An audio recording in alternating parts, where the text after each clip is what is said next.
నువ్వు ధైర్యంతో చెప్పగలవా?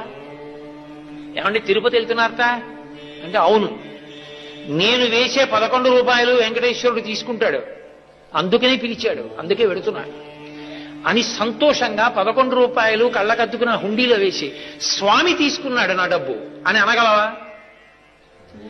అలా అనగలగాలి అంటే అలా బ్రతికి వెళ్ళగలవా? నేనంట అయ్యప్ప గుడికెళ్లే వాళ్ళందరూ ఇరుముడి కట్టుకుంటే వెంకటాచల క్షేత్రం వెళ్లే వాళ్ళందరూ ధార్మికమైన ఇరుముడి కట్టుకుని ఎక్కడం మొదలైతే గుర్తేమిటో తెలుసా? అతి లఘు మహాలఘు అదృశ్యమైపోతాయి. అందరూ మొదటి గడప దగ్గరికి వెళ్ళిపోతారు. ఎవరు ఎవరిని తొయ్యరు. ఆయన తొయ్యినిస్తాడా? తన బిడ్డడొస్తే తొయ్యడమే.